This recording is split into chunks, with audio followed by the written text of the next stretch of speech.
Namo tassa bhagavato arahato samma sambuddhassa. Namo tassa bhagavato arahato samma sambuddhassa. Jetavana, or Jeta's forest, located in Shravasti, Uttar Pradesh, India, is the place where the Buddha spent the longest time after attaining enlightenment. He would travel most of the year through the kingdoms of northern India, but he would spend the 3 months of the rainy season meditating in one place. Here in Jetavana, in a wooden hut called Gandhakuti, the Buddha spent 24 rainy seasons out of the 45 years in which he expounded his teaching. At the time, Jetavana was a forested park located just south of Savatthi, the capital of the Kosala kingdom, one of the great Indian kingdoms of the time. The Buddha had already visited Savatthi several times, but starting in the 20th year after attaining liberation, approximately from the age of 56, he spent all his rainy season retreats here at Jetavana, except for the last one. The place is still permeated today with the peaceful and luminous atmosphere of his practice. Anathapindika, an extremely wealthy merchant from Savatthi, thought of buying the Jetavana park to give it to the Buddha as a residence and a place of meditation. This place, which at the time was covered by a dense forest, was chosen by Anathapindika because it was pleasant and peaceful, and especially because it was uninhabited. The price asked by the park's owner, Prince Jeta, son of the Maharaja of Kosala, was exorbitant. The buyer had to cover the entire plot of land with gold coins placed side by side. Anathapindika, however, accepted the price without hesitation and brought 40 carts full of bags of gold coins, with which his servants paved the ground of Jetavana. Anathapindika then built several wooden huts for meditation in the park. History mentions 3, Gandhakuti, Kosambakuti, and Anandakuti. According to the commentaries on the Tipitaka, the hut where the Buddha stayed, Gandhakuti, or the perfumed hut, was built of expensive sandalwood. Another possible explanation for its name is that, during certain types of deep meditation, the space where the meditator sits becomes permeated with a very pleasant fragrance generated by the state of samadhi. What is specific to this special fragrance is that it is not carried by air currents, as if the space itself, and not the air, were permeated with the fragrance. In the Buddha's discourses recorded in the Tipitaka, numerous meditation techniques were listed, from the 4 states of Brahma to meditation on the impermanence of the body, meditation on the elements, on colors, on light, on the breath, and so on. Some meditation techniques were aimed at overcoming certain obstacles, reaching certain levels of meditation, or achieving certain siddhis, or were especially recommended for certain types of practitioners, depending on each person's personality. In the centuries after the Buddha, a manual was even developed to classify the various types of human personalities, probably the first work of psychology in the world. It was a wonderful experience meditating there. People from all over the world were coming there and they were giving respect to the Buddha. It was a joy to see the type of respect they were giving to the person who really deserved the wonderful genius, the great psychological genius of the world, the Buddha. So it was very inspiring. And I learned a little bit of Pali, so they were chanting Pali chantings, and while meditating, when I was used to think about what they are chanting, that used to give me lots of energy, and overall it was a very wonderful, blissful experience. I'm looking forward to go there sometime in the future also.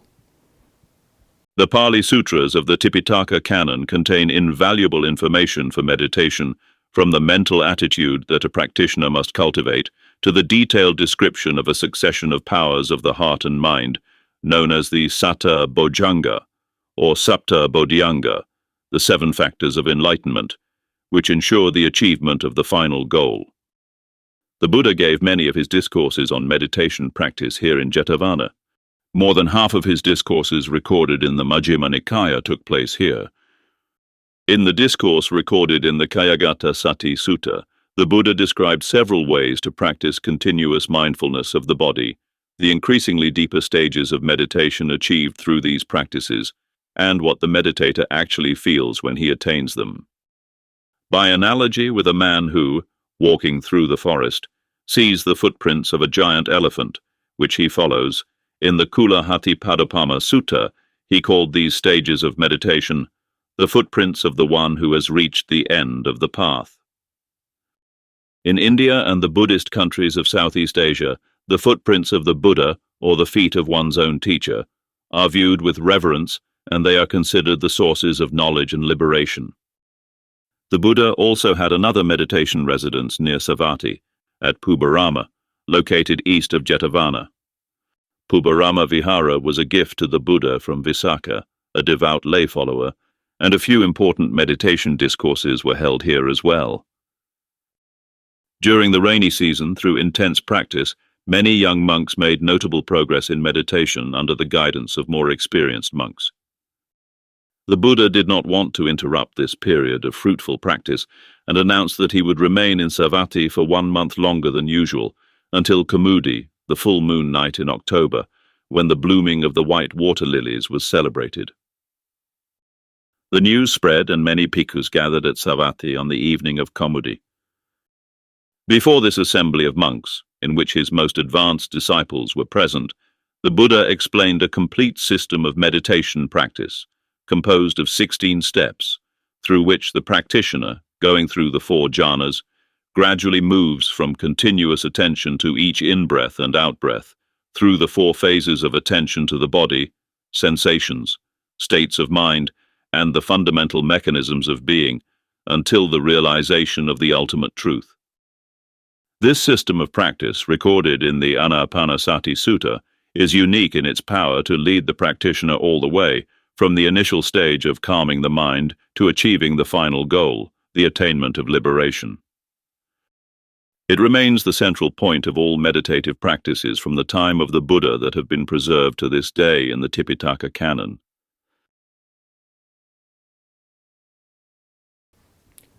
The jhanas are basically the deep concentration. So in the first stage of jhana, like which the Buddha has described, there is vitaka vichara, which is thought and evolution. There is piti, which is mental pleasantness. There is sukha, which is bodily pleasure, and then there is ekagrata, which is one-pointedness. So when you practice the mindfulness of breathing for a long time, the instruction has been given by the Buddha in the Anapanasati Sutta, then you go through the first jhana and followed by second, third jhana, and they've got different stages. In the second jhana, like your vitaka and vichara, it comes out. You have the 3 or 4 things left. Similarly, the third, the fourth. So jhanas are important in the sense that it makes your mind very concentrated, number one, and the mind always seeks some food. Like we want some food from the outside world, some entertainment on the mobile phone, or some it needs food. Like it needs food all the time, even if we are sleeping. So jhanas are a very nutritious source of food for the mind. It's full of awareness, full of concentration, pleasure, which is one of the factors of enlightenment also. In the centuries that followed, monasteries and temples were built successively in the Jetavana park. One of the monasteries described by Chinese pilgrims had 7 floors. Later, with the Muslim invasion at the end of the 12th century, these buildings would be burned down and destroyed, leaving only ruins covered over time by earth and forest. The commentary on one of the Jataka tales says that at the entrance to Jetavana park, on the initiative of Ananda, with the consent of the Buddha, and with the help of Mahakashyapa and Anathapindika, from a seed of the Bodhi tree at Bodhi Gaya, a tree was planted that would become known as the Ananda Bodhi tree. A Bodhi tree still grows within the park today and is being revered by Buddhist pilgrims as the Ananda Bodhi tree. The ruins at Jetavana and Shravasti were first discovered in 1863 by British archaeologist Alexander Cunningham, who identified them based on accounts written by the Chinese pilgrims Fa Hien and Xuan Zhang. Further archaeological excavations followed in the 19th and 20th centuries, with radioactive carbon dating by a team of Japanese archaeologists between 1986 and 1996. The site was confirmed as ancient Jetavana based on inscriptions on statues found inside the ruins. Jetavana has returned today to its simple peace of old, preserving the special charm of the meditation place that it was, and still is. Through the efforts of generations and generations of Buddhist yogis, bhikkhus, and translators, the words of the Buddha can still be put into practice today, anywhere in the world, including here in ancient Jetavana. Meditation for me personally, it's like a touchstone where like the goldsmith takes some gold and he rubs the gold on the touchstone and he can see the purity of it. So when we meditate more, the mind becomes more sensitive. When the mind becomes more sensitive, we get to know what is right and what is wrong. Nobody has to tell us. If you are chasing some sensual pleasure, obviously there is some allure in it, there is some thrill in it, there is a pleasure in it, but there is a drawback also. So when you meditate and when your mind becomes very sensitive, you get to see the drawback. And because of that, you let go those kind of things which are harmful to you. Just like a person who is holding a burning charcoal, that person does not have to think that it's good or bad for me. That person will just throw it away because the hand is so sensitive to the heatness. Similarly, when we meditate, the sensitivity increases and we get to know so much about the harmful sides of the sensual pleasure, which leads to a better life. So for me, it's like to keep on meditating, to make the mind more and more sensitive, to get to know the habit patterns of the mind in a deeper manner. That's a very fascinating journey. Like, it's so fascinating how the mind works. So for me, it's just like I'm a humble student of the mind when I'm meditating. I'm just seeing how the mind works. So it's a lifelong thing for me. Mano Pobban Gama Dhamma Manu Setha Manu Maya Mansache Padothena Bhasati Va Karoti Va Tato Nan Dukhman Veti Chakkan Va Vahto Padan Mano Pobban Gama Dhamma Manu Setha Manu Maya Mansache Pasannena Bhasati Va Karoti Va Tato Nan Sukhman Veti Chaya Va Anpayani Akochimam Avdhimam Ajnimam Ahasime Echatan Opanayanti Beyante Supana Samanti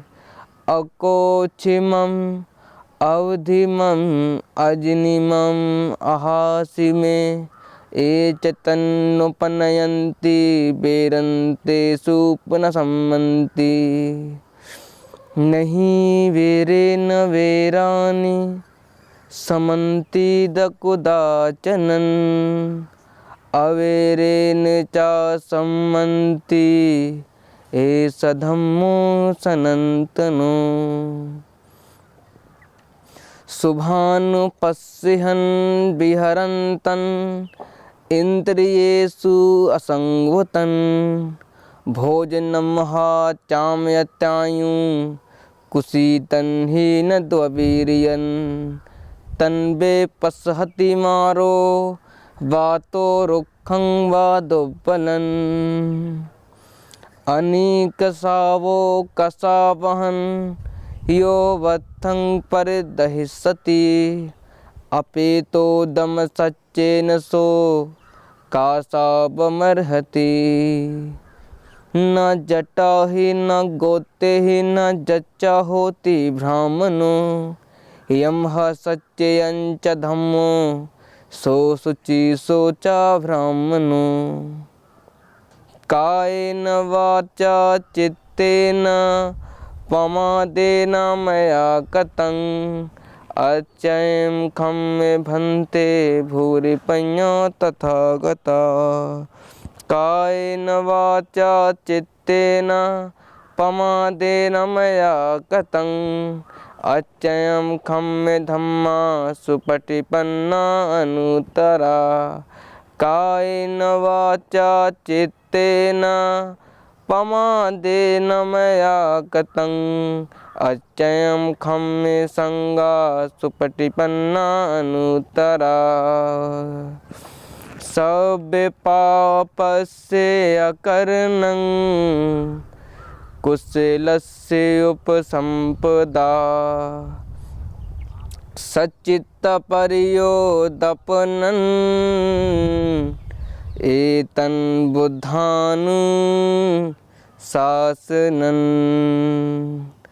सव्यपापस्य अकर्णं कुशलस्य उपसम्पदा सच्चित्तपर्योदपनन् एतं बुद्धानुशासनम्. As in the great ocean there is but one taste, that of salt. In all the teachings I have given you there is but one taste, the taste of freedom.